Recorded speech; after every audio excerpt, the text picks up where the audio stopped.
नमस्ते विद्यार्थी मित्रांनो, वर्ग 8वा NMMS शालेय क्षमता चाचणी विषय गणित यामधील प्रकरण क्रमांक 9 डिस्काउंट अँड कमिशन यामधील भाग दुसरा आपण या व्हिडिओमध्ये अभ्यासणार आहोत. यामध्ये क्वेश्चन 7 बघूयात. A shopkeeper decided a certain selling price of an article if he increases that selling price by 20% and prints it on the article.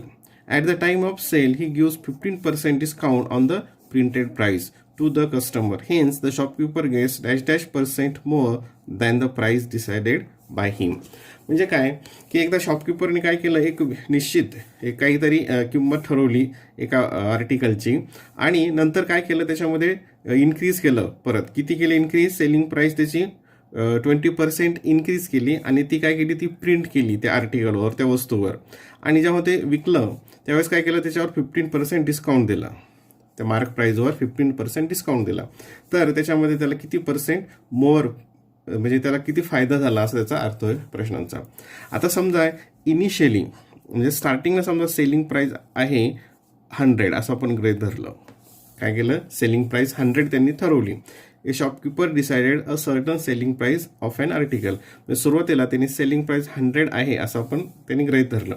परत त्यानंतर काय केलं, he increases that selling price by 20%. मग आता याच्यामध्ये त्यांनी 20% इन्क्रीज केलं. 20% इन्क्रीज केलं म्हणजे काय होईल, मग सेलिंग प्राइस 20% म्हणजे काय, 100ला 20. मग नवीन सेलिंग प्राइस काय ठरवली त्याने, 120. किती ठरवली, 120. आणि हीच काय केली त्याने, prints it on the article. आणि 120 ही काय केली, आर्टिकलवर प्रिंट केली, म्हणजे झाली मार्क प्राइस. सध्या आता काय झाली, मार्क प्राइस. आणि या प्राइसवर काय केलं त्यांनी, सेल करताना 15% डिस्काउंट दिला.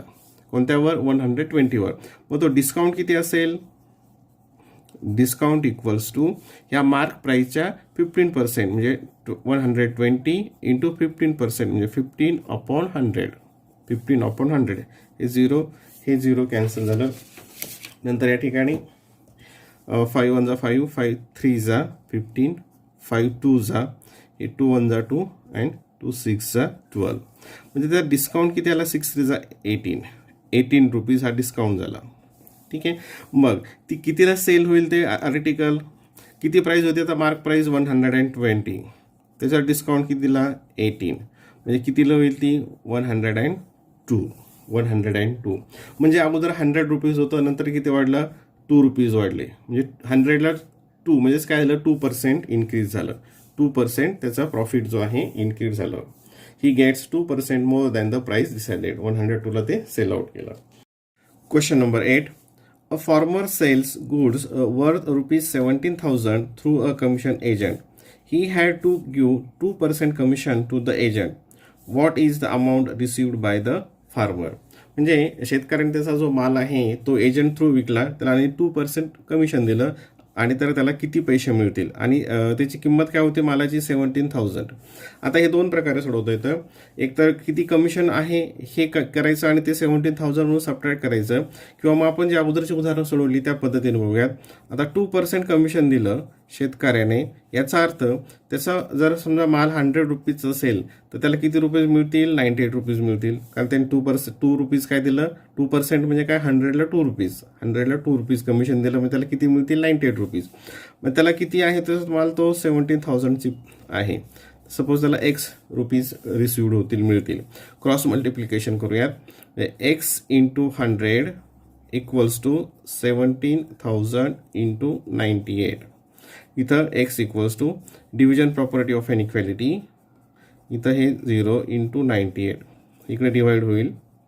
हे 0 कॅन्सल, हे 0 कॅन्सल, इक्वल्स टू 170 इंटू 98 हे 0 आणि 17 इंटू 98 याचा मल्टिप्लिकेशन किती येतो, 1666. काय नाही, याचं मल्टिप्लिकेशन 16,660. म्हणजे त्याला किती मिळतील त्या शेतकऱ्याला, 16,660 रुपीज मिळतील 2% कमिशन दिल्यानंतर. Option number 4. Question number 5. Lalita purchased following articles from handicraft center. 1. 2 sarees at ₹550 each. 2 flower pots at ₹150 each. If Lalita received 40% rebate on the purchase, then how much amount she had to pay. आता बघा ललितानं हे वस्तू खरेदी केल्या आणि तिला काय मिळालं, त्याच्यावर 10% डिस्काउंट मिळाला, रिबेट मिळालं. तर तिला किती पैसे द्यावे लागतील असा तो प्रश्न आहे. आता तिला एकूण किती पैसे किती रुपयाचं सामान खरेदी केलं ते आपण अगोदर करूयात. बघा 2 sarees ॲट ₹550, म्हणजे 2 साडी 550ला, म्हणजे एकाला 550, म्हणजे 2चे किती होतील ते 1100, 1100. 2 फ्लॉवर पॉट्स ॲट ₹150, म्हणजे एकची प्राईस 150, मग 2ची किती होईल 300, 2ची काय होईल 300. मग टोटल 0041, म्हणजे 1400चं तिने काय केलं, परचेस केलं. आणि याच्यावर डिस्काउंट किती मिळाला तिला 10%, रिबेट किती मिळाला 10%. 1400 इंटू 10%, म्हणजे किती जो रिबेट असेल इथं काढूयात आपण. हा इथं रिबेट इक्वल्स टू 1400च्या 10%, हे 0 हे 0 हे 0 0, म्हणजे काय आला 140 रुपीज त्याला हे रिबेट मिळालं. मग तिला किती मध्ये ते सगळ्या वस्तू मिळाल्या, तर ही होती त्याची ओरिजिनल प्राईस. त्याच्यातून रिबेट काय करूयात, सबट्रॅक्ट करूयात. 0621, 1260 रुपीज तिला सगळे पे करावे लागले 10% रिबेट मिळाल्यानंतर. Then question number 10. Mr. Joshi sold a plot of land to Sarvesh through an agent for ₹5 lakh. Agent received 2% commission from each of them. So Mr. Joshi received ₹dash by selling the plot. आता mister जोशींनी काय केलं, एक plot आहे तो विकला कुणाला, एका सर्वेशला, आणि एजंट थ्रू विकला, आणि त्याला कमिशन किती दिलं आहे 2%, आणि त्याची प्राईस काय होती प्लॉटची 5 लाख होती. प्लॉटची प्राईस होती 5 लाख. मग आता जोशींना किती पैसे मिळतील, तर त्याला 2% कमिशन त्याच्यातून सबट्रॅक्ट करावं लागेल. एकूण कमिशन किती असेल ते 5 लाख म्हणून सबट्रॅक्ट करावं लागेल, म्हणजे तितकं त्यांना पैसे मिळतील. आता जसं आपण ते फार्मरचं उदाहरण सोडवलं होतं, सेम त्याच पद्धतीनं आहे. 2% कमिशन, याचा अर्थ when mark price is 100, then the farmer received ₹98. किती पैसे मिळतील 98 रुपीज मिळतात. मिस्टर जोशीला किती मिळतील 98. आणि याची प्लॉटची प्राईस काय आहे 5 लाख, त्याला किती रुपये मिळतील असा सरळ प्रश्न आहे. क्रॉस मल्टिप्लिकेशन अशा आपण आता उदाहरण बघितली होती. 100 into X equals to 98 into 5 lakh, 98 into 5 lakh. Division property of an equality, X equals to, हे 100 इकडे काय होतील डिवाइड होईल, म्हणजे 98 इंटू 5 लाख अपॉन 100, 100 इकडं डिवाइड होईल. हे 0 कॅन्सल, हे 0 कॅन्सल, इक्वल्स टू. आता 98नी याला मल्टिप्लाय केलं, 1 2 3 1 2 3 इथं कॉमन येईल, आणि 98 आणि 5चा मल्टिप्लाय करूयात.